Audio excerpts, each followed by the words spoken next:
Okay, so I will share my screen.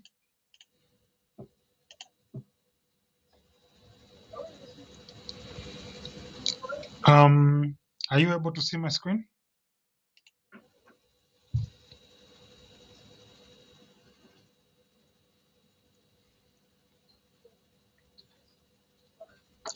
Okay, so if you can see my screen, we can carry on from here. So today I want us to discuss something very important and something that's going to play a very important role when it comes to how we design our code for scalability, for security, for efficiency, for autonomy, and everything that needs to be done, which really means that we want to design our application so that our database is independent of the front end that accesses it. So whether you're going to use PHP, you're going to use Node.js, you're going to use Ruby on Rails, you're going to use AHP.NET, you're going to use Django with Python. It doesn't really matter what's going to access your application. In a nutshell, everything is going to be self-contained within the database itself. So whether you're targeting an Android app, you're targeting a USSD application, a web application, a desktop application, regardless, all of them are going to access the same services, and the database is going to be updated at with exactly the same business logic that you've put into place. Take an example like a banking system, for example. Within a banking system, you have multiple platforms. You have SMS banking, you have internet banking, you have the ATM, you have mobile app, you have the teller accessing your account, and all that. Everybody or all of these services, or media as they call them, are accessing your account, and they actually update your account using the exact same principles across board. So it means that regardless of the platform that you use, the account will always be accessed and be updated in exactly the same way.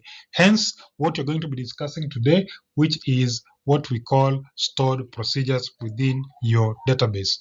So stored procedures, what are stored procedures? Stored procedures are basically code blocks or functions that you write inside your database to be able to perform specific tasks. And the beauty of this is that they sit in the database, which means that it is platform agnostic. You can write a stored procedure and access it from any platform that you'd like, and it will be able to do the exact same thing over and over and over again. And that's very important because then you have what we call consistency without necessarily locking your code in a specific environment. I think I'll just allow these ones who are coming in. This is the last group I'm allowing. The rest probably would have to wait later. So I was discussing stored procedures, and let me just open Notepad here uh, for some notes. So stored procedures. So I've said these are code blocks in the database to perform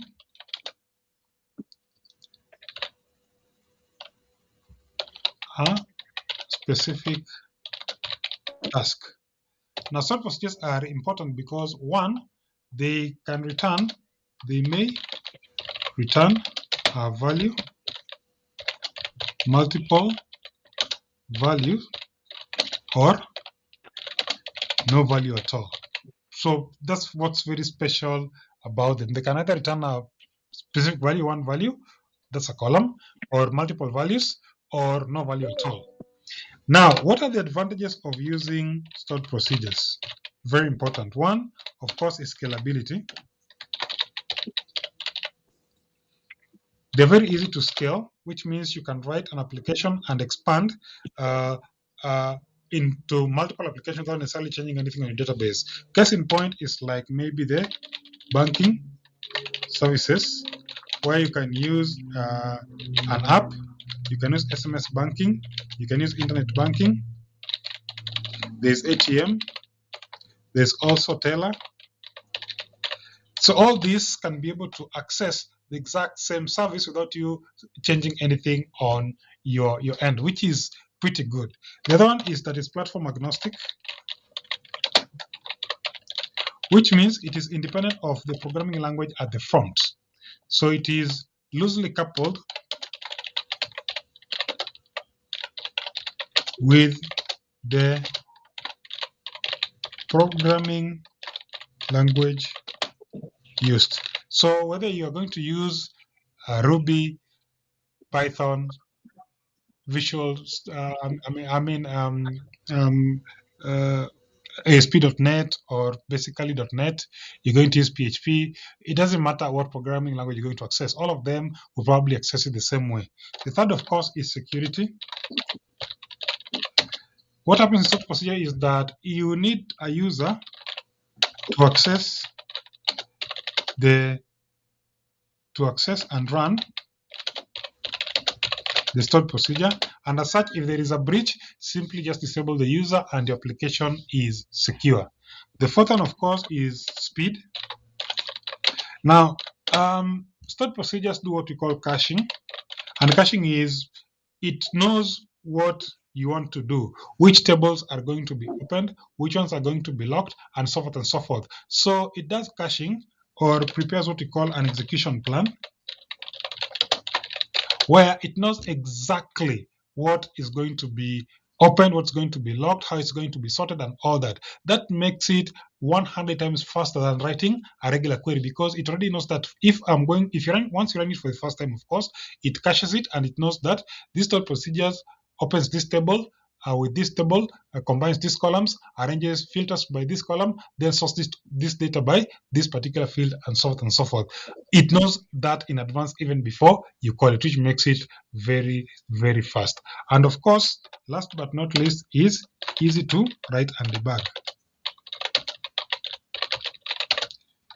It is easy, they are very easy to write and debug because you basically know that the error is coming from point A, point B, or point C. Hence, if you have an issue with the application and it tells you stored procedure has the issue, and it will point you directly to the line that actually has the issue for you to be able to easily debug.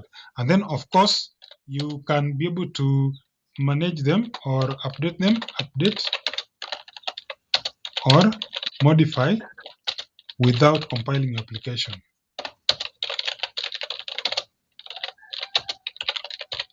Stored procedures, since they're sitting in the database, you can make changes to them and you don't need to recompile your application to reflect those changes. Say, for example, you introduce a new column, or you change how data is being sorted, or you probably change how data is being filtered and all that.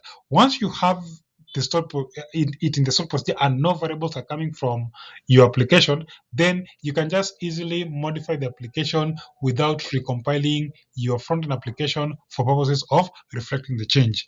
And probably maybe there could be more advantages of using this, but this is what I would get right off the bat in terms of why it's going to be important for us to use stored procedures. So I'm going to focus today on exactly how to create them so that you can be able to see how good they are in terms of doing different things for your application, running transactions, updating multiple tables, fetching data, and everything in between. You're going to see how all this comes into play. So let me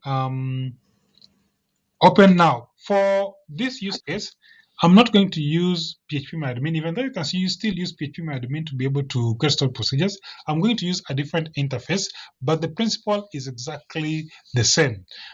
You just create a stored procedure and you are able to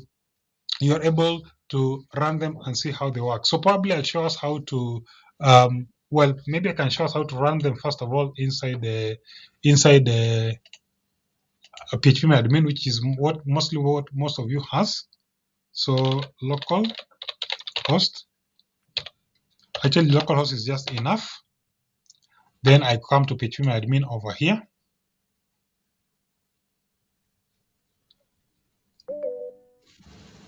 Some people are still trying to come in 20 minutes later.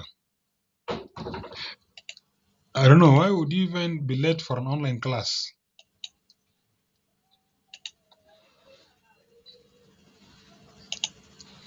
So I have this PHP over here. Our database was called, did I create it on this tab? No, I didn't create it on this structure. Remind me, what were we creating? An address book, right? So we're creating an address book. Well, this, I showed us how to create a database on this, but I'm not going to focus this interface. I don't like it at all. So I'll use something else. I have something called SQL Yog, which is here. I like this one more because it's easier. It's easier to use. Well, I might need to collapse all these things.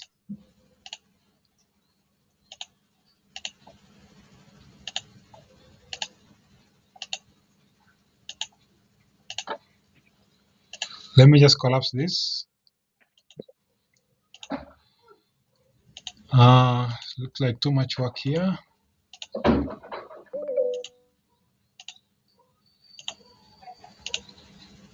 Unfortunately, I can't close all of them at once.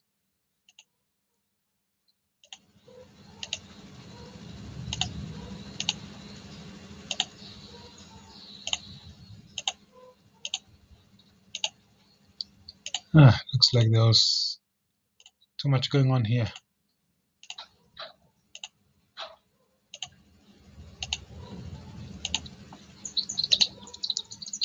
And I'll have to do this because I need to have a clean window where you can not be able to see exactly what's going on.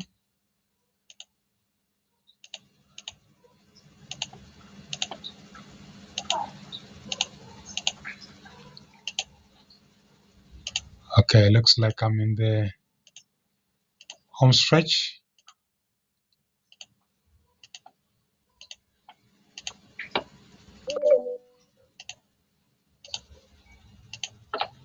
All right, so of course, usually I would first of all start by creating a database. I don't have the address book database I have, but I can create one here. So I'll create database here, and I'll call it address book, like that. Character set is default, and the collection is also default, which is UTF-8 MB4. That's the default that I'm going to use. So address book. So I have this folder here called, I have this database here called address book. Well, I can create a new query over here and close this one. So naturally, if you start it and you don't have nothing else, this is what you would usually have. So I'll just make the script a little bit bigger in terms of typing the statement, so that should be able to suffice. So in the address book, I need to create databases. So on the databases, we created a table. For one, we have the categories. So we have category ID, category name, maybe deleted, and probably maybe date added, and added by, and probably date deleted, and deleted by, and so forth and so forth. So category ID is integer, primary key, auto increment.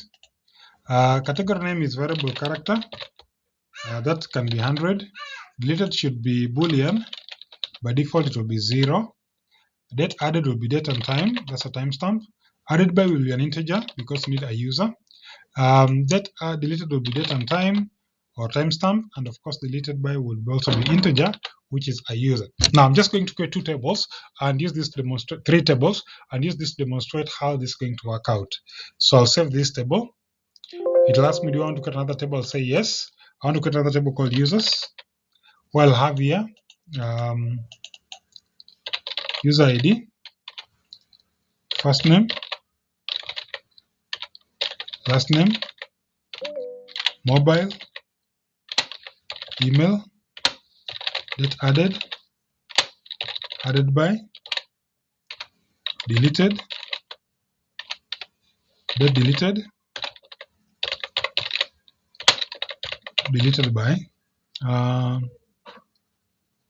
deleted by, reason deleted. Something like that, right? So user ID is going to be integer. That's the primary key. It's going to auto increment. First name will be variable character, 15 length. Last name will be variable character, 15 length. I don't expect somebody to have this can be integer. I don't expect somebody to have a name that's longer than 50 names. Email will be variable character. That can be 100. Date added will be date time or timestamp. Added by is going to be integer because it's a user. Deleted is going to be boolean, yes or no. By default, it's going to be value 0.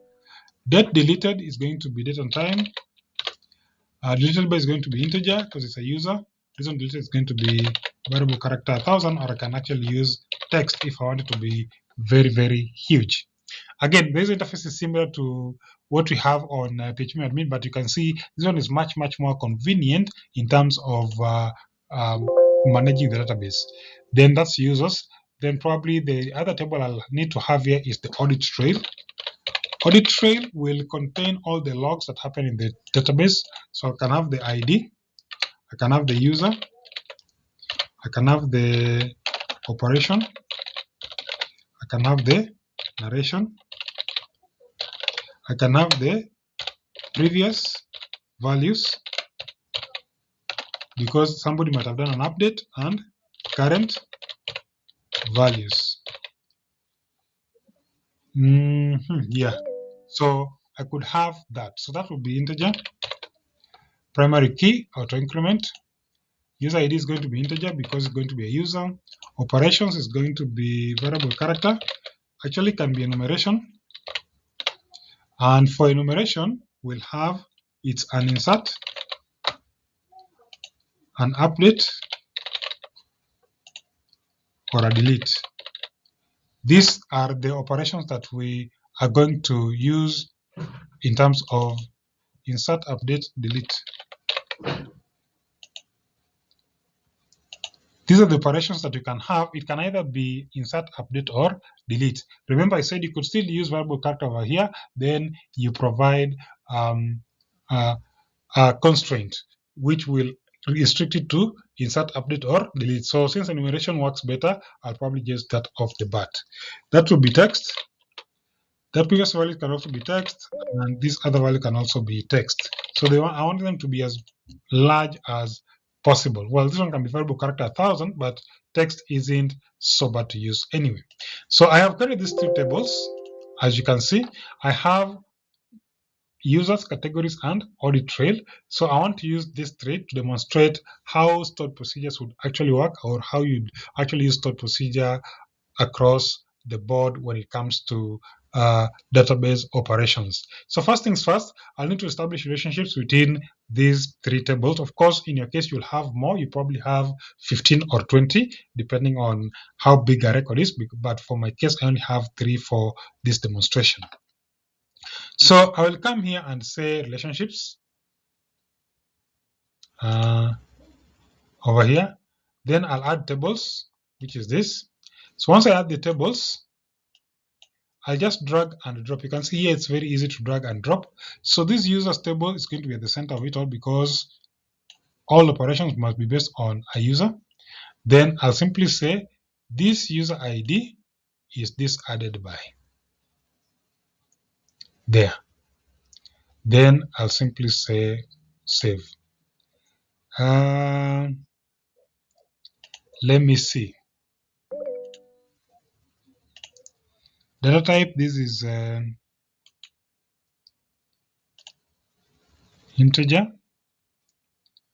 Category added by is also integer. Yeah, that should be okay. That should be okay.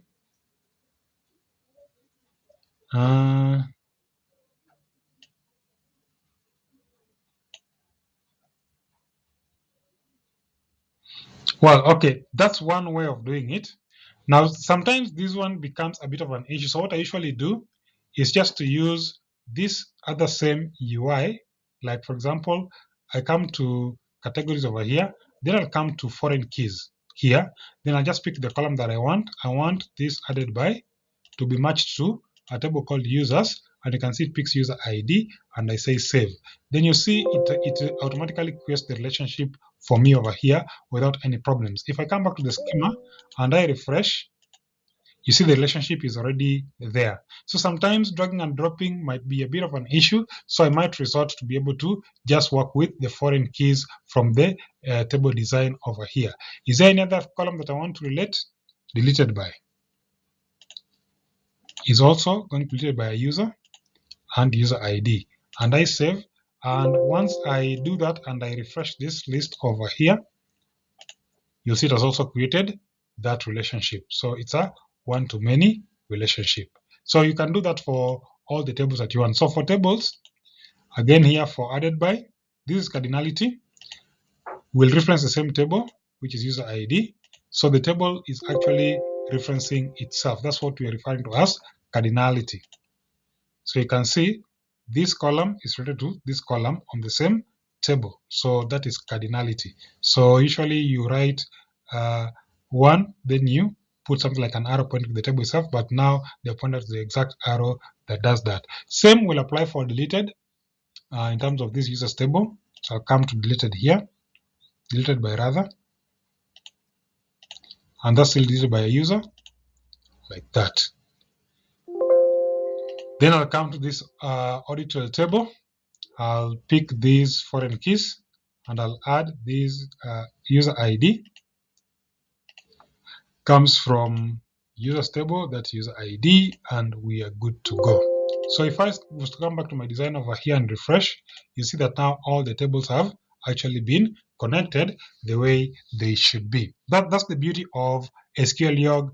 And again, as I said, the IDE, the IDE that you're going to use doesn't really matter so long as it is able to help you achieve exactly the same thing. You can use Workbench, you can use PHP admin, you can use SQL Log like me, and so forth and so forth. What's important is that you are able to achieve what you are actually looking for. That's what's important. So now that we have written the the database or the tables, now this person is joining and they're joining with a lot of noise. Okay. So now this is what we had previously done, of course using different platforms and all that, but it was good for me to also be able to review it and show us actually how it's supposed to be done. So now let's go to the business of I don't need to save this schema, by the way. Every time I make the relationships based on the foreign keys, automatically the schema is developed in the back. It's only that maybe you might want to see how it looks like, so probably maybe that's why designing the schema could be important for you. But again, it's not really important. Once you are able to determine the relationships based on the foreign keys, then the schema is out. It is already there in the database itself. It knows how things work out. But for visualization purposes, then this should be able to help you see how the database objects are connecting amongst themselves, which might be important. So now we'll go back and start looking at now what we were intending to do, which is stored procedures that I had previously explained what they are and exactly how things work out for them. So for my stored procedure, probably just give me a second, then I will get back to you. Just a second, I'll take something, then I'll get back to you.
So yes, stored procedures. Now, stored procedures are very powerful. As I mentioned, it is code that you write inside your database, and it works independent of whichever platform you're going to use to access it. So to write stored procedures, usually what I do is that you can come here and start a new query here. Then you say, well, I can increase this window. You simply say create procedure. Then you give it a name, maybe test SP. Then after that, you simply can give in the variables that you want to pass if there are any. If there are none, you leave it at that. Then you have a begin statement here and an end statement here. And everything in between is going to come here. So I can simply say something like select all fields from maybe say a table called categories, something like that. Of course, each statement must be terminated with a semicolon. This is the basic structure for a stored procedure. This is the very, very basic structure for a stored procedure. Create procedure, the name of the stored procedure. If you have any variables, you can input variables or output variables. You can put them inside here. And of course, then we have the begin and end statements. So this is how you can be able to write it, and it should be able to work right off the bat. Now, I'm not going to use that method to write them. So what I'm going to do is, because you already have templates that can be used, especially for something like SQL Log over here, which has a way of creating them, I just come to stored procedures over here, right click, then I say create procedure. Then it will ask me the name of the procedure. I'll simply say here, usually I start with SP with an underscore to mean stored procedure. Then, of course, because I'll have very many objects inside my database, I want to distinguish between tables, functions, stored procedures, views, events, triggers, and all that. So for stored procedures, I'll start with SP. So I'll simply say SP, then I'll simply say get categories, for example, something like that. So when I click on this, you'll see it tells me create procedure, then the procedure, then begin and end. And of course, I don't need this delimiter and this delimiter, but because I can be able to execute so many statements in between, then I need to have this delimiter set at the top here. So you can see everything here that is a comment, I can actually remove. That's a comment, I'll remove it. And all these others are comments, I'll also remove them. So you can see the structure is more or less the same to what we had actually discussed earlier. Create procedure, the name of the procedure, open and close bracket, so it means that you can be able to input here as many variables as possible if you have any. Then you have begin and end. Now this end here simply means that inside here I can have so many statements to execute, hence I am changing the delimiter to $sign. So once I'm done, I'll finish the delimiter, then I'll return it back to the semicolon, which is what is the default. So in a nutshell, this is actually how you create a procedure, and we can try one.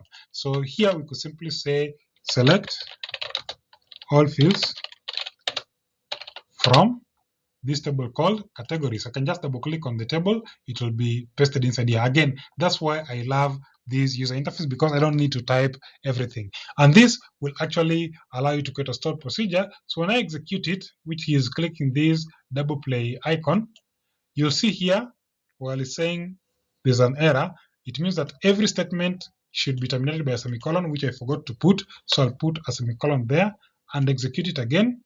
Then you can see now it is successful. You want to see success with 0 errors over here. That means has been created. And then when I come to my list of stored procedures, you can see I have the stored procedure saved in my database. Of course, usually that's what we'll do. We'll create all of them, then we'll go ahead and test to see if they actually work and how they work. Now, this is just the basic of how you create them. So now I want us to create real stored procedures in realistic stored procedures, so that we see actually how they work. So what I'm going to do is I'm going to drop it.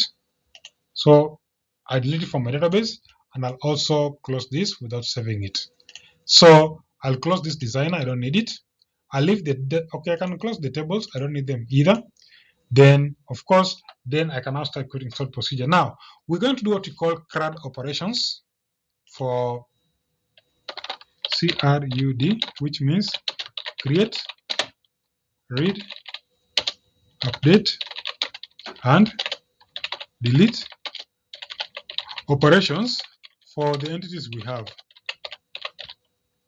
Entities in the database. So for all the entities in the database, we're going to create CRUD operations for them.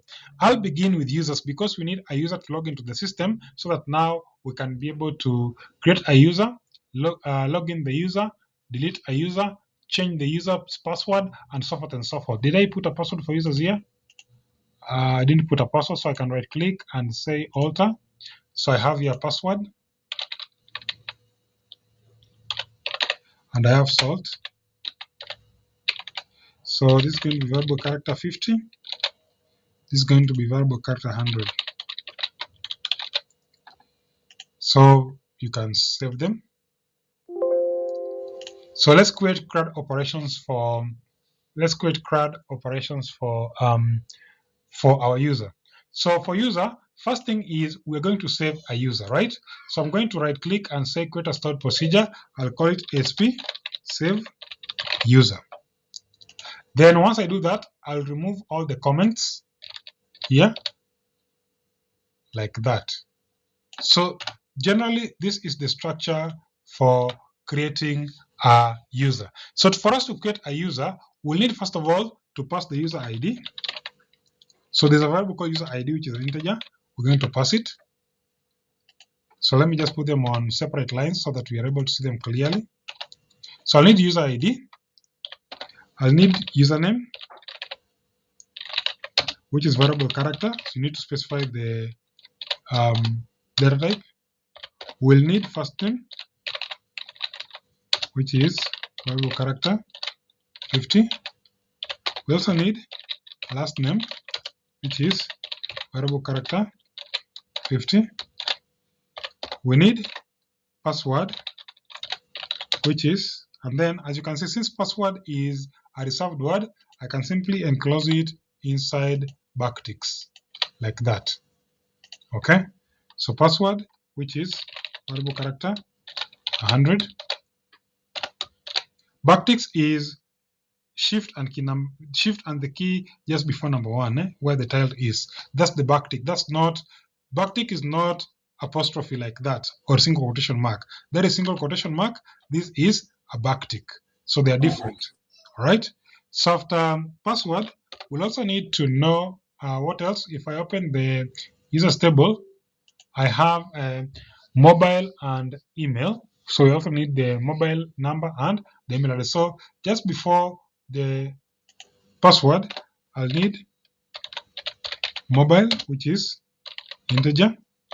I'll need email, which is variable character 100, like that. So those are the fields I need in order to be able to save my user. So I'll just make this a little bit smaller down here like that. So once I have this in place, then I now need to create the logic for saving my user. So the logic here would be simple. First and foremost, I'll check if the user ID is probably uh, 0, which means I want to insert. And if the user ID is not 0, then I update. So I can put comments here. So usually you can put comments with double dash like that. I'll simply say here, check if adding new or updating existing user. Check if you're adding new or if you're updating an existing user.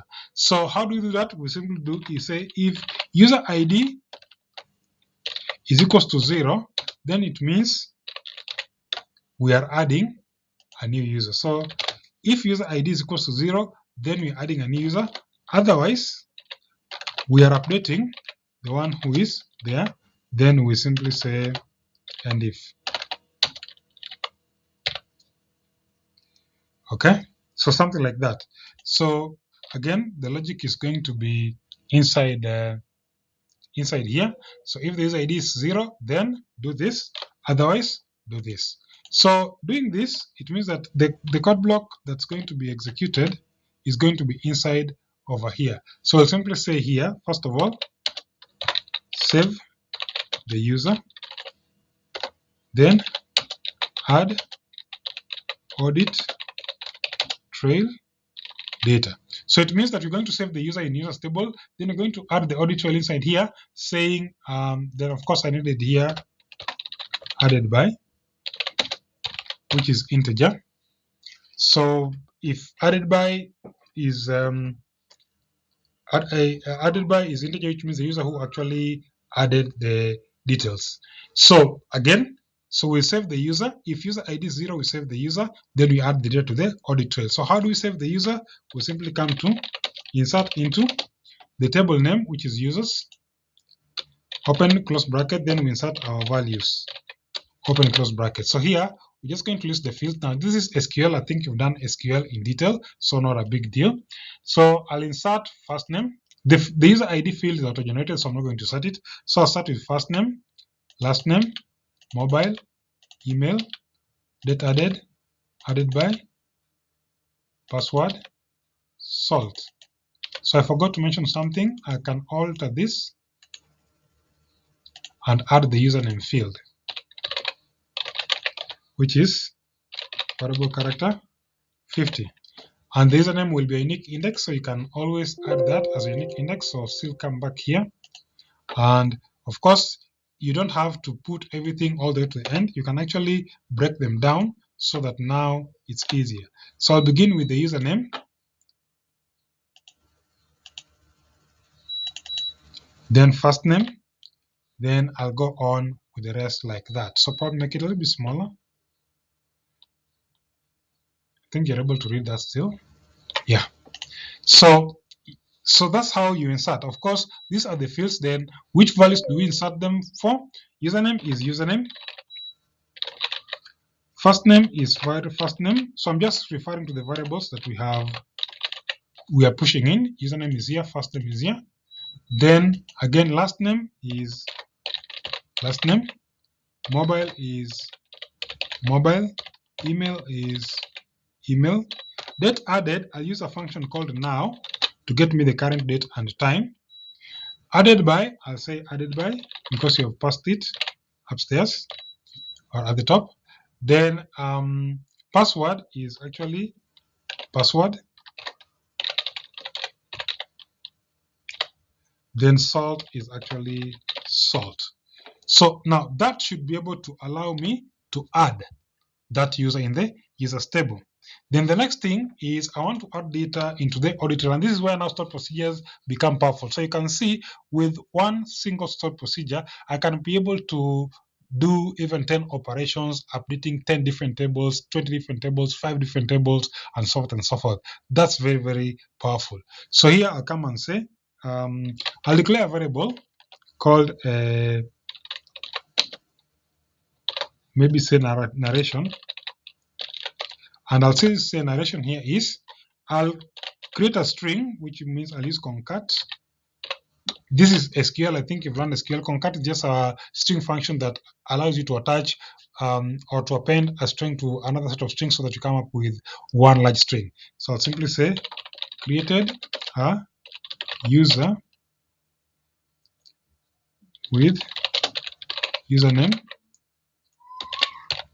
Then I'll put username and I'll simply say user ID is now I'll need the user ID. So I need to use single quotes, not to mix them up. User ID will be user ID. So once I create a new user, I can simply say get inserted ID. I need to get the inserted ID into the user ID, so I'll simply say set user ID is equals to is it ID current?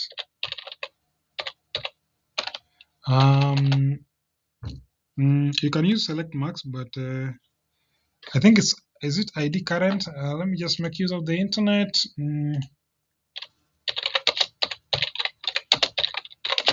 I think it's last insert ID. Last insert ID. So last insert ID.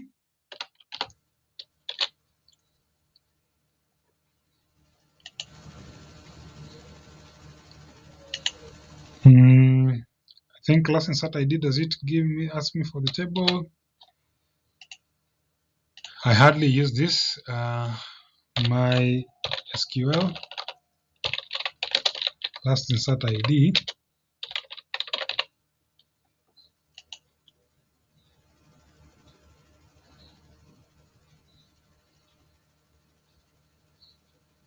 Well, it doesn't need a table, so that's okay. So I just use it as it is. So that will get me the ID that was inserted in this table called users, and it's going to be stored inside user ID, which is a variable we passed here. Of course, it was 0, so that's why we're changing it to the ID that was inserted last. So it's going to show here. So again, close that like that. Then now I can insert the data into now the audit trail over here, and the audit trail is having those values. So I'll insert these values like that. So here, what I'm going to do is list the fields: user ID, operation, narration. So the value here is user ID will be the user ID, will be added by is the person who created, and then of course operation will be insert because we're creating a user. The narration would be the narration that I have defined over there, which is a text that I've created. I forgot about the date. I need to add the date here, so I'll say alter table. I'll simply say date or transaction date, which is date and time. Actually, that should just be right after the ID, so I'll just move it up here. I'll save that. Then I'll come to my save use over here, and I'll put the date, which is that. So for the date, I'll also use the current timestamp, which is the now function. Now will give me the current date and time. So you can see now I have done so many operations. Let me just comment them nicely.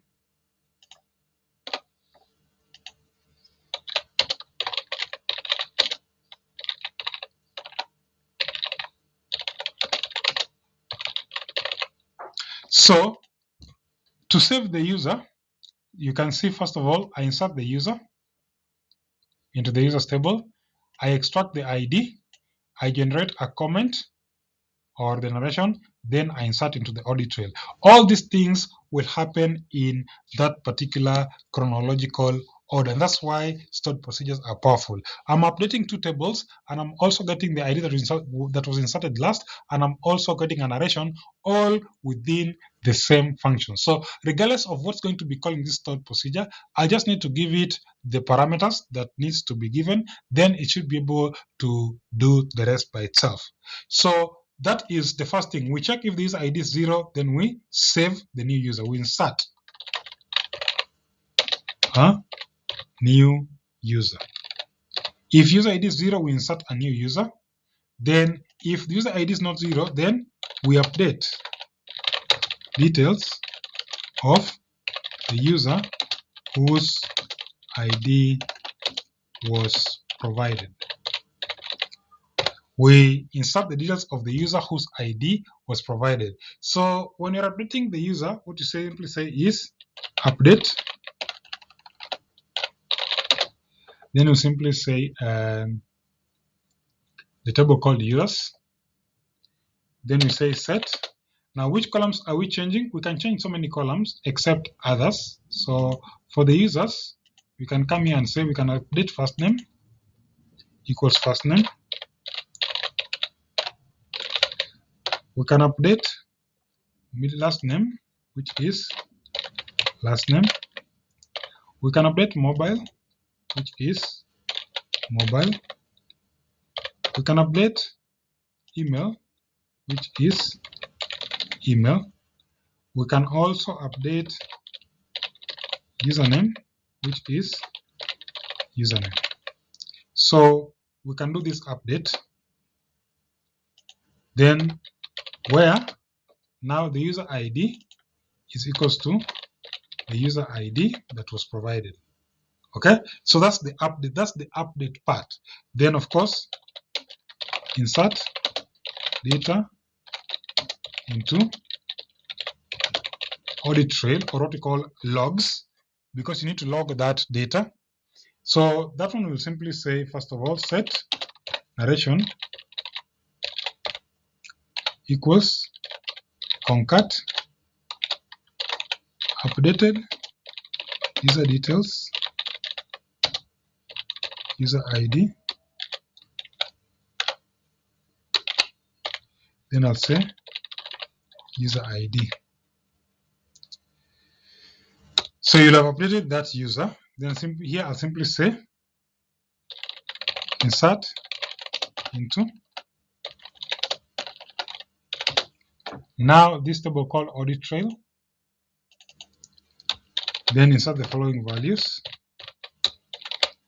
So the columns will be transaction date, user ID, operation. This should actually be added by. Okay, operation, narration. For these other two, we'll probably handle them next because they're a bit complex.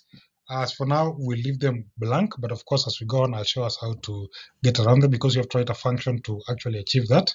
So now the values you're inserting for transaction date is now current date and time. The user ID is added by. Of course, the operation is update. It's an update. And the narration is the narration that I've set over here.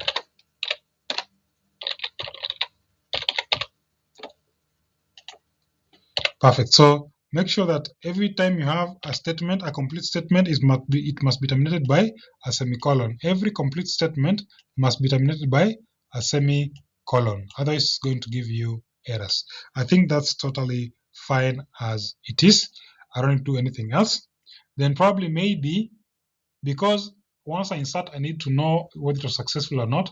I can go ahead and now select user ID as user ID. So I'll need to return that user ID to the thing that called this function so that I know that everything worked properly.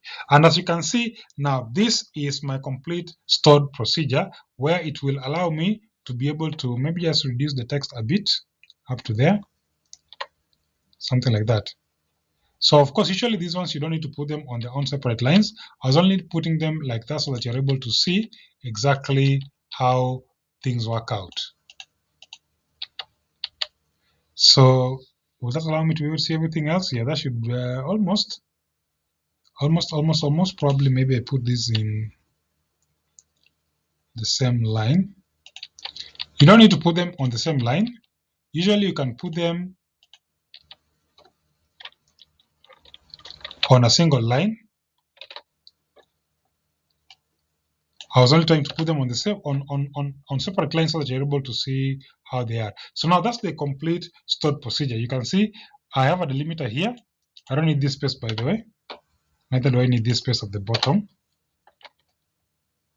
Yeah, so the delimiter, you will simply say that I want to execute multiple statements inside here. That's why the delimiter is put there. Then create procedure, the database name dot the name of the SP. You don't need the database name. Even if I omitted this one, it will still be able to create the stored procedure inside the current database that has been selected. In this case, is address book, as you can see up here, and also address book as you can also be able to see here. Somebody saying something on the chat. Okay. So if somebody wants to get in. Okay, I don't know why you want to get in 1 hour later. Okay, anyway, so this stored procedure now allows me to be able to create a user. If the user ID is 0, I'll create a new user. And of course, I'll create the user. I'll get the ID of the user who has been created, saving user ID. I'll set up a string which will elaborate what the operation was all about. Then I'll start data into the audit trail. If I'm updating, I'll update the user and also insert the log into the audit trail. And that is simply how I have now done what we call the create and update. In the CRUD operations, I've done two things. I have created and I have updated all within the same string, all within the same stored procedure, which means I'm controlling that based on the user ID that has been provided. If it is 0, I insert a new one. If it is not 0, I update based on that in that provided user ID. So we'll run this stored procedure to save it by clicking this double play icon over here. And down here, I want to see success with minimal or no errors. Here I want to see success. So I'll just run that. And if I see errors, then it means there's a problem. So it's telling me there's an error in my SQL statement. So I just pull this one up to see. So it tells me I have an error near insert into audit trail. So insert into audit trail is in two places. One is here. So it means that the error is right before this. So it means I come up one line and I'm seeing I actually missed a semicolon over there. So usually it will tell you where the issue is. So once that has been done, I click run again and it tells me there is an error. Now it's near update and narration. So you can see here, I put a $sign, which means it shouldn't be there. So I'll remove that $sign. Again, that was an error. I run it again. And now I see success, which means everything is now totally fine. And I can see SPSave user is now actually inside my database. Now we have created it. And as you can see, there is no users inside my table. 0, there are no users in my table. So I need to run it to test if it is doing what it should do. So we have created it. We need now to test it and see if it is running as it should. So how do you test if it is running? I'll create a new query editor over here, which is a new window. And from here, I'll simply say call. I'll give the name of the stored procedure. Then I will pass all the parameters that I need to pass. So how many parameters do I need? I need these parameters. I can copy all this and bring them inside here. So I need user ID, in which particular case I'll put 0 because I'm inserting a new one. I'll need a username. I'll simply say here, Richard. It's a string. I need a first name. I'll put Richard in sentence case. I'll need a last name. Yeah. I'll put a Kello. I'll need a mobile here. I'll put my number. I'll need an email here. I'll put it.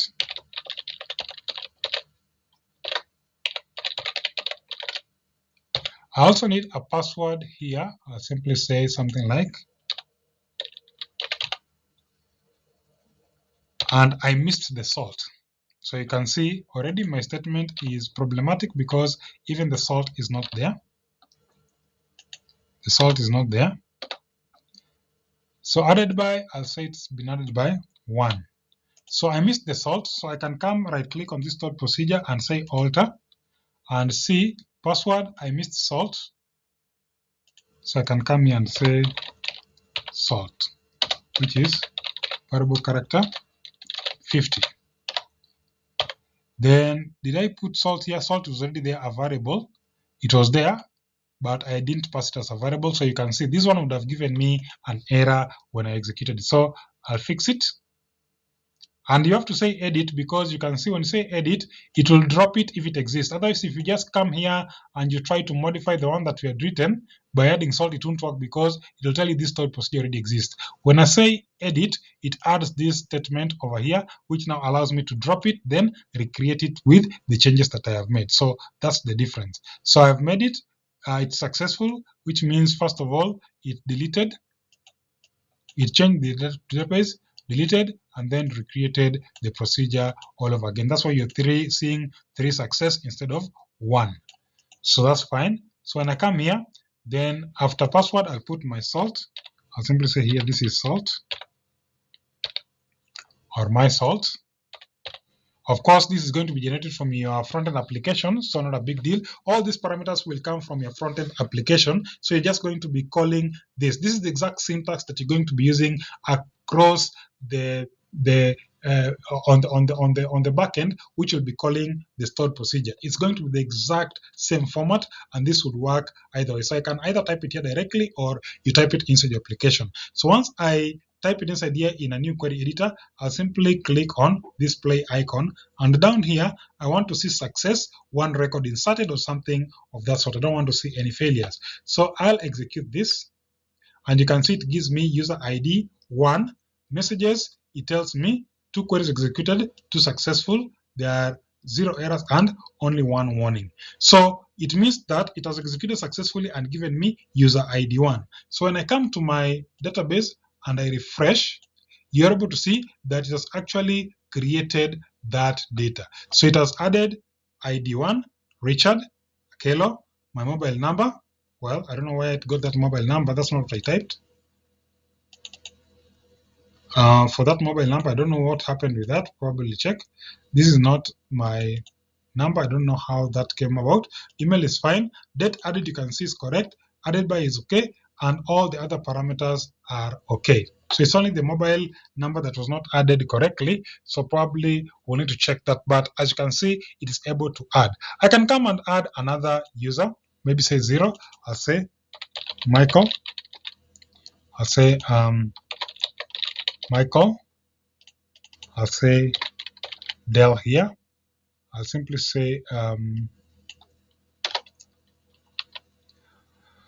well, for mobile, I can change, for mobile, I can change it from integer to variable character.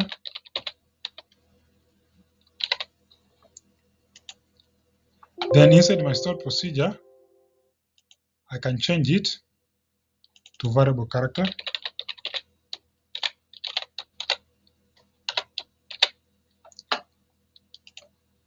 I'm using the one that was for edit because it will drop it and recreate it, so that now this mobile phone number, I can pass it as a text like that. So this one is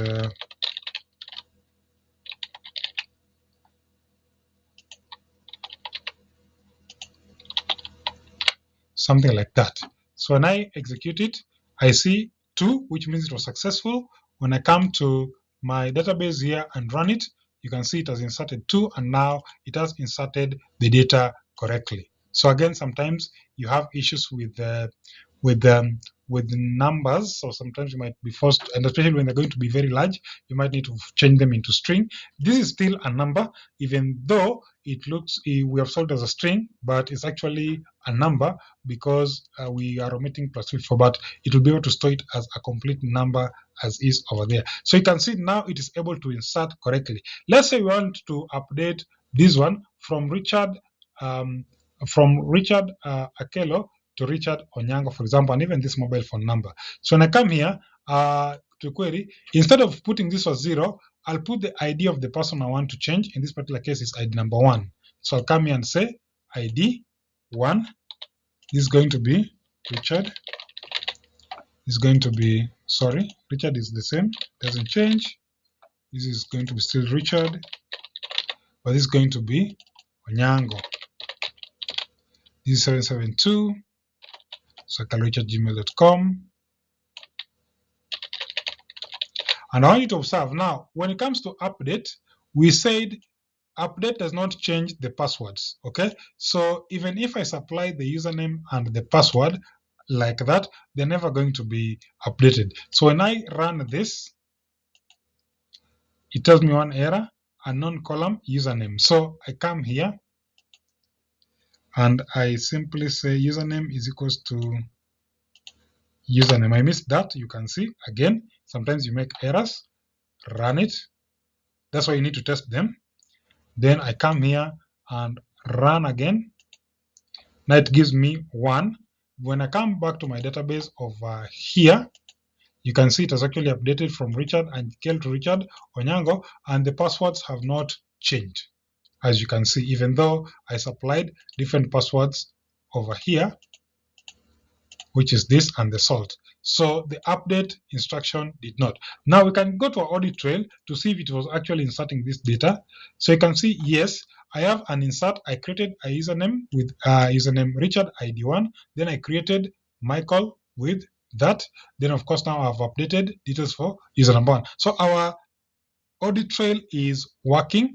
Our users table is also working, courtesy of the stored procedure that I've written over here.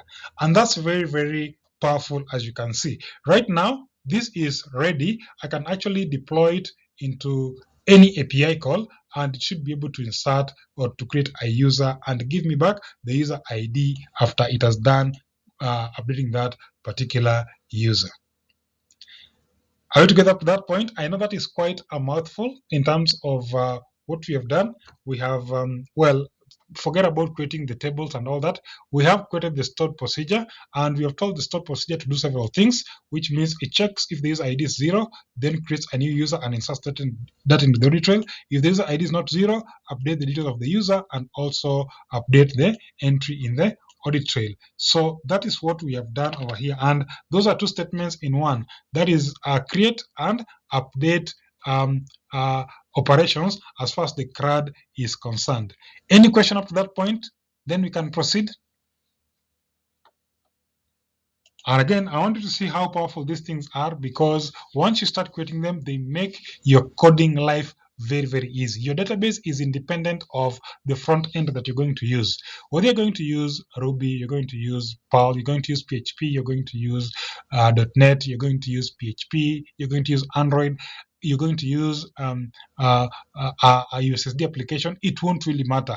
All of them will simply execute this statement over here.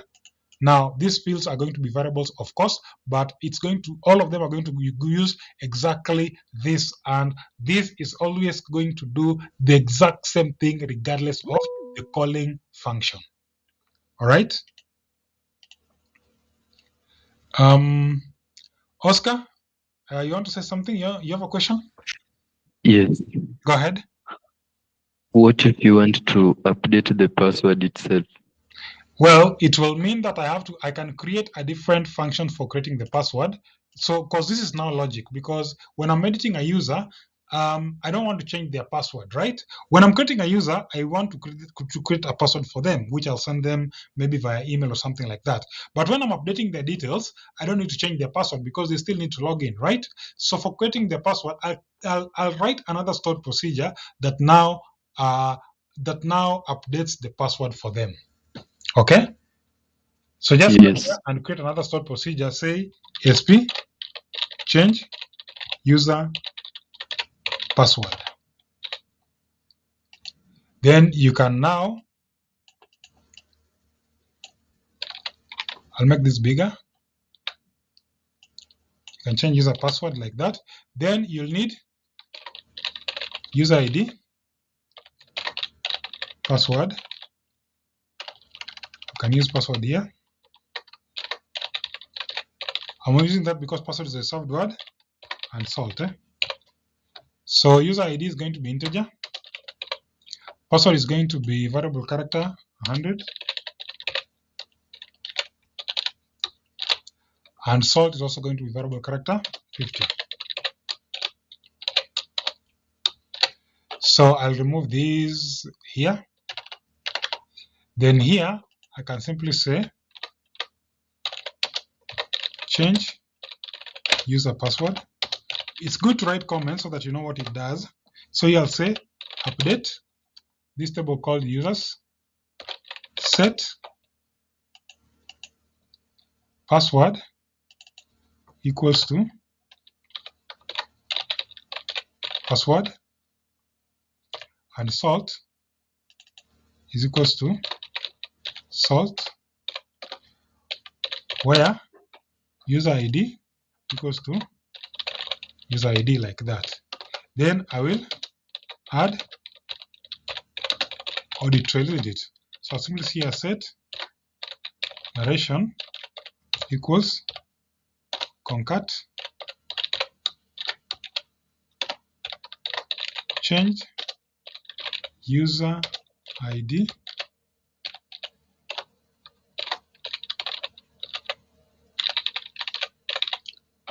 so here you'll say changed by, which is integer, the person who changed the password, very important. Change user ID password.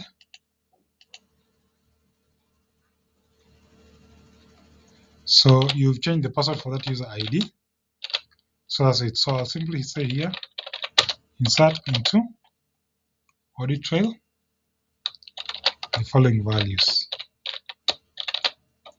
So again, on the audit trail, I have the date, the user, the operation, and the narration. So of course, I have the date, which is current date and time. User ID is changed by. Operation is update. And narration is the narration that I've put. Now, at means local variable. Local $sign for me means an incoming variable. So when I use $sign, I mean that's a variable that's coming from outside. When I use at, it means it's an internal variable. So I don't need to declare internal variables. This is my SQL standard. This is my own standard. You don't need to use that. You can really use any variable names that you want. But I usually like appending $signs to them to know that these are actually variables coming from outside the environment of the stored procedure, which means I'm picking them from a third party into the database. So anything that I see as having $sign is actually coming from outside the stored procedure. So once I do that, I need to put a semicolon here. I forgot that. Then this should allow me to be able to change the password, and of course now also log that the user's password was changed. So I'll run that. I'll see success here, which is good, not a problem. Then I will just execute this stored procedure. I'll pick all of this, copy, then just call them from here. So I'll use call. These ones are optional. Whether I remove this or just keep them, it will be able to work. It will be able to work. So user ID that I want to change the password for is 1. The password I want to change for is something like maybe my KP. Then the salt is my new salt, which should be a string, and changed by user ID number 1. Now, if everything is fine, I will see one success with nothing else. If I come to my audit trail, I think I should just refresh this, and you can see I changed password for user ID number 1, which is fine. Then, of course, when I come to my users and I open a new tab, then I refresh, you should see my password has now changed. All right. So when you're writing stored procedures, you will probably write them based on the functionality that you want to achieve. You want to come up with logic that makes sense, because when I am updating a user's detail and I change the password, it means now they cannot log in because the password is different. But when I'm updating the details, I don't need to change the password. But I can actually create a separate function that actually allows them or me to change their password, so that now that actually takes effects. I hope that question has been answered properly. Yes. Any other question?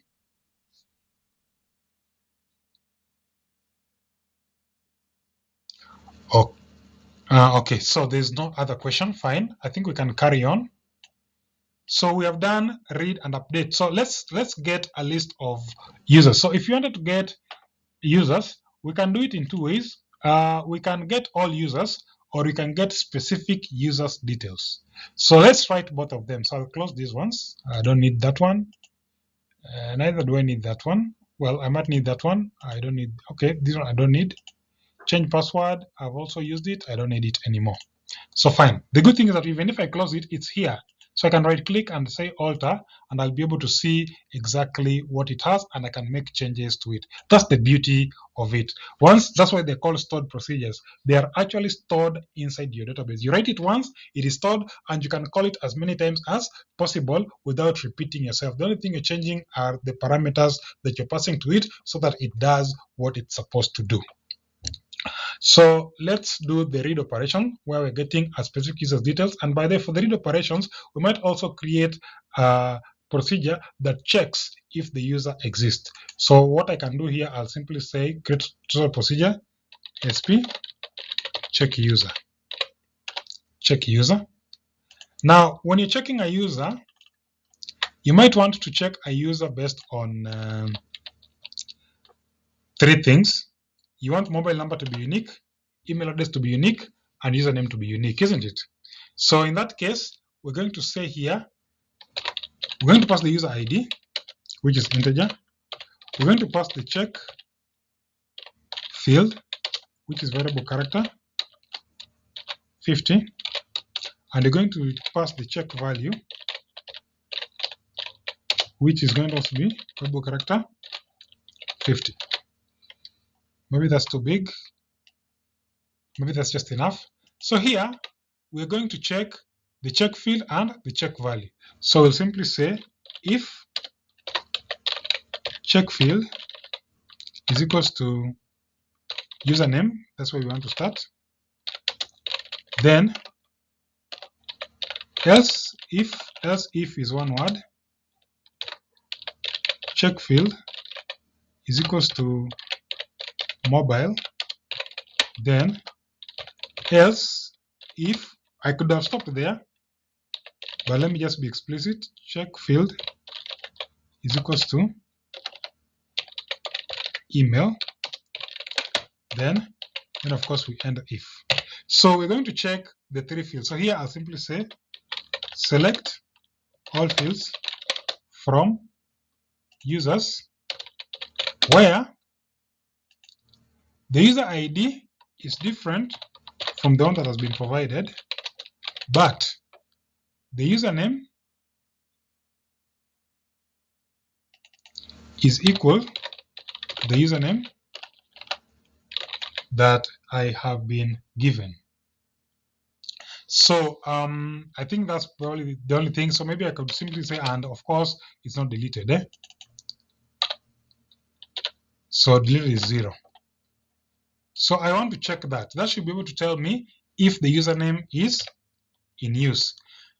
The same query will apply. The only thing that's going to be different is the field that you're going to check. So username is not username, it's actually the check value, the value that you're checking here. So that's the only difference. So I'll copy this and I'll put it inside here. And of course, this one is going to be mobile. And I'll copy it again. And this one's not going to be email. So those will check for me which field exists. So you can see within the stored procedure, I can check that the username is unique, the mobile number is unique, and the email address is also unique before you try to insert them and tell you whether they exist or not. Of course, you're going to call this inside, you can call it inside your save user, but usually you'll do it on your front end so that you're able to tell the user that there is actually an issue with a field that they have provided. So as you can see, this is part of checking data. This is just select. Every time you use select, is basically read operations as we are talking about here, the R part. We are reading data from the database. So that is one. I'll run that. I see success. It has been saved. So check user is actually there. So if we wanted to check whether that works, so I'll simply say here, call check user. We'll simply say check username called Richard. And user ID, of course, is 0. 0 is when you are inserting, or even if I was updating somebody else's, like 2. I need to check if the username that you've given 2 actually belongs to somebody else, then I'll refuse. So if I never executed that, I should get Richard, because Richard is 1. If I put here 1, you're not going to get anything because Richard is 1. And in our code, we said check so long as the user ID is not the same as the user ID in the database is not the same as the user ID you've passed. So in short, if it's the same person, ignore it. If it's a different person, then tell me that actually they exist. That's the logic that you're using here. So if I put 0 when I'm inserting a new one and I say Richard and I run, Richard exists. So when this returns a value, it means that this user actually exists, so I cannot allow you to do that. I can come here and say, I want to check their email, and simply say at, like that. That should also return. So because this email exists, and of course I can go ahead and say, maybe say Kellerich123. That one does not exist. When I run it, see, it's now not existing, so it means it's good. We can be able to go ahead and add it over there. So that is a read operation. So we have used it to check if a user exists. We can also do another read operation to be able to get all users. So we can get all the users. So here, again, I'll just make this bigger. So you can see why this user interface is very neat. It allows me to be able to do things faster. So for getting all users, I don't need to pass any parameters, so I'll leave it at that. So here I'll simply say, select all fields from a table called users. I can simply say here where deleted is equals to 0. I don't want users who are deleted. And then I maybe want to arrange them by their first name. And if the first name is the same, then the last name, like that. So that should be able to get me all the users I have in my database. So I'll run that. It's successful. So when I want to get all the users, I'll simply call this. So when I come here and I simply say call that, you must put the brackets, then execute it, one play. I get a list of all the users I have within my table. So that is a read operation. And of course, I can create another one to get a specific user. So sp get specific user. So to get a specific user, I'll remove these comments. I don't need the comments. So you can see I don't need to type this structure, it already types it for me. So to get a specific user, I need to pass the user ID so that I know which user I'm getting. So here I'll simply say select all fields from users where user ID is equals to user ID specified. It's only going to get you one value, like that. Should be successful, it's successful. So I'll come here and simply say get specific user. So if I wanted to get a specific user, I'll simply say call get specific user. I'll put 0, should return nothing because there's no user with ID 0. You can see nothing, but if I put 1, it gets me details with specific user for user ID number 1. So perfect again. We have been able to do a read operation for getting all users or getting a specific user. And as you can see, my list of stored procedure keeps on growing every time I create a new stored procedure, which is really what you want. Again, as I said, when I do this, it means that whichever platform I'm going to use to call the stored procedure, it won't really matter as long as I just do the call, the get the procedure name, and I pass the variables inside the brackets, then push that to the database and call it back, it should be able to give me the results that I'm looking for flawlessly. And of course, now it knows what to do, so that next time I run it all over again, it knows exactly which data goes where, what table is being logged, and all these kinds of stuff in between. So there's the delete part, which there's the delete part, this last part here called delete. I'm not a fan of deleting data from the database, but what I usually like to do is doing what we call a soft delete. I don't want to permanently remove data that has been inserted inside my database, so I always want to make sure that data is not deleted, even though you can delete data permanently. But for delete purposes, we're going to use what we call soft delete. We're not going to use a hard delete as the statements is like delete from this table. No, we're not going to do that. We're going to use a soft delete instead. And that's why we created a table called deleted, which we set it to 1 when it's deleted, and of course we provide the other parameters of who deleted it. So let's do the delete operation and see how that works out. So I'll create a stored procedure. So sp delete user, like that. I'll make this bigger again, like that, like that. So for delete my user, I'll need the user ID to be deleted. I'll need the reason for deleting, and I'll also need the person who deleted it. So I'll need those 3 at least. Then of course I'll first of all start by soft delete the user.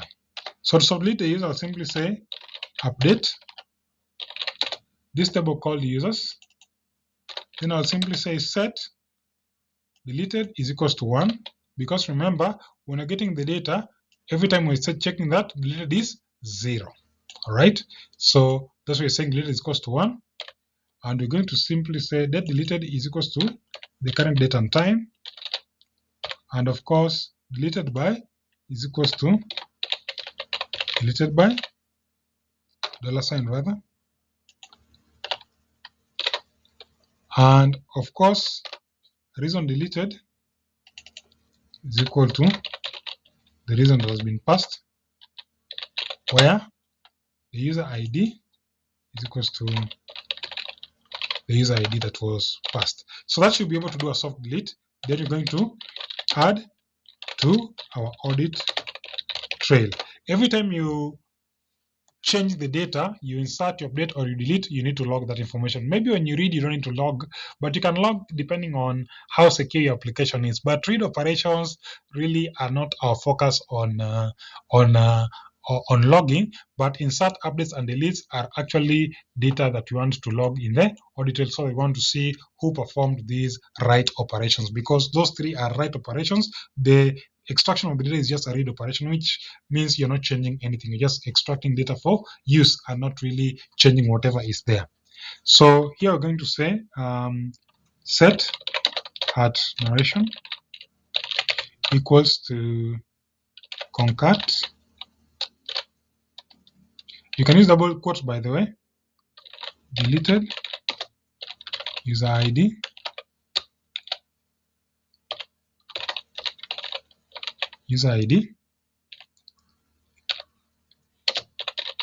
reason. Now the problem is I like mixing and matching these things. That's why I like maintaining with the smaller use case. Reason would be the reason why it was deleted. So once I have that, then I can come to insert into this audit trail, then the following values. So audit trail, I'll have transaction date, user ID, operation, narration. Transaction date is now current date and time. User ID is deleted by, that's the person who connected the operation. The operation is delete, and of course the narration is the narration I have created at the top of there, like that. So that's how we are going to delete. Soft delete, we're just updating that deleted column to 1 and not really removing it from the database entirely, because they might have performed some operations and we need to know who performed this operation late into the future, even when the account has been deleted from the system. It's going to be in the database, just that it's not going to show on the user interface. Now, if everything is fine here, we're just going to click on run. We have an error. It's saying near set narration. Okay, so I've forgotten to put a semicolon here. So as you can see, it's good enough to remind me that. Run it again. And now I have success. So let's now delete one user. Let's delete the second user. So I'll simply select this, come back to our query here, and I'll say call this. User ID I want to delete is 2. And the reason is this was a test user, and the person who deleted is user number 1, who is the admin. So I'll highlight this, then I'll click on run. I'm seeing one success, and when I come to my users table and run, refresh, you can see Michael Dell deleted is 1, and it was deleted at this time, and it was deleted by this user, and of course this is the reason why it was deleted. This was a test user. So if I come to my audit trail also, which should be somewhere here, well, that's not basically it. So audit trail and then open a new tab. I'll see there's a delete here. So I deleted user ID 2. Reason, this was a test user. So you can be able to see the logs are actually working very, very well. Of course, probably maybe I might need to modify this delete user, this one, alter, so that I had a space here. There was no space here, like that. So I think the rest should just be fine. Run that, and well, that's it. So I have now been able to demonstrate how to do the CRUD operations. With the D, we're using a soft delete. So instead of a hard delete, we're saying delete from that table, we're just saying update and set the delete is equals to 1. And even if I come and simply executed get users now, get all users, now I should be able to see just one user because the other one has actually been deleted. So you can see now all my CRUD operations are actually able to operate as they should have. And that summarizes my CRUD operations on how to actually implement stored procedures within your database to make sure that it can be able to work independent of any front end that is requiring it. You can do all sorts of logic that you want within your stored procedure, as you can be able to see based on my demonstration. So I will now allow you to use this to try and now implement all the CRUD operations as far as all your entities are concerned. Entities are things like users, categories, and so forth and so forth. Every entity that you can save in the database, use this logic to be able to see how that can be achieved. Is there any question up to that point? Any question up to that point? Don't worry, this has been recorded. I'll make the recording immediately available after this for your review in case you need to use it. Okay. Now, this is going to be 60% of what you'll be doing, or actually how your application will work. When you get the database right in terms of design and in terms of logic implementation using stored procedure, you have done 60% of the application that you're doing. The other 40% is just the UI for the user to be able to interact with the application. But otherwise, in terms of application logic, everything should be very, very intact. As I've said, regardless of the front end that you're going to be using, whether you're going to use a mobile front end, desktop front end, web front end, and so forth, everything is going to be used exactly as is going to be implemented exactly as is defined in the stored procedure. There is no rule that is going to be broken. So it means that nobody can actually break the logic of your application in terms of data processing on account of the front end or mid layer. Everything will work in the database. If the database is working fine, then everything is actually taken care of nice and easy. Okay? Any question?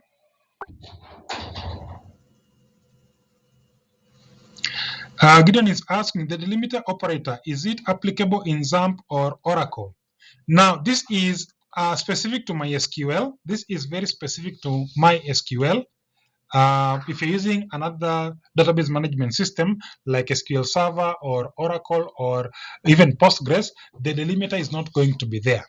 Okay, this is specific to MySQL as a relational database management system. Any other question? I would suggest you can go to Pirate Bay. I know you know where to get pirated software. Get SQL Yog, the one that I've been using. It's a lifesaver. It makes your life a hell lot easier in terms of writing scripts, especially queries and things like that. As you have seen me demonstrate, it can generate for you templates. It allows you to double click to just bring in the object names or field names into your queries and all that kind of stuff. So it's actually a very powerful IDE when it comes to writing your queries and your functions and your events and even your triggers. So you will see as we move along, you'll see how powerful that ID is in terms of helping you write the code easily. You can still type it by hand end to end, but of course that might not be, very, very user friendly if you ask me. Any other question? You can raise your hand, you can type in the chat box, or you can unmute your mic if you have any question so that I can be able to answer them.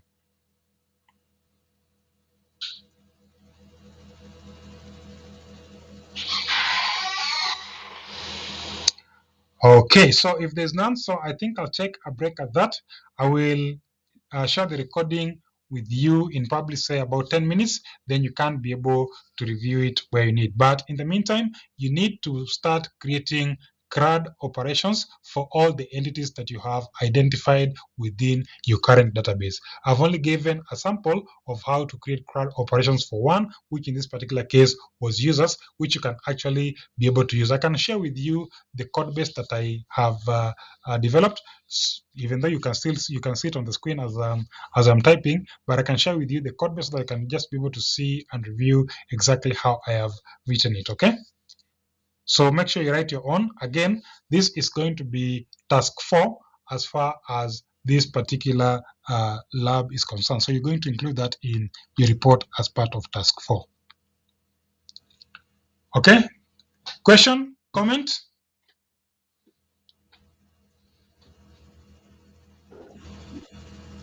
Excuse me, sir. Oscar, you're asking something?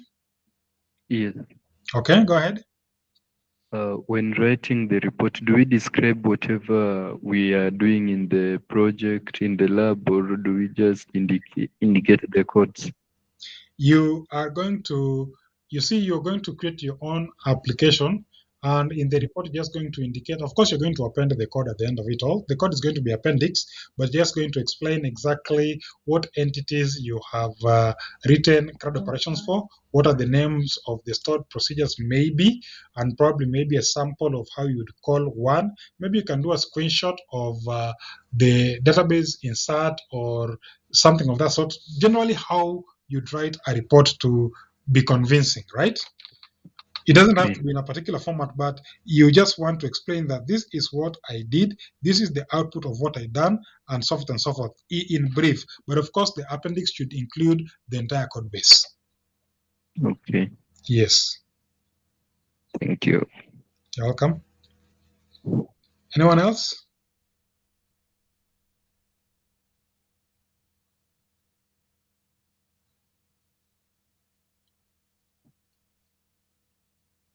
All right, so if there is no question, I think I'll take a break at that.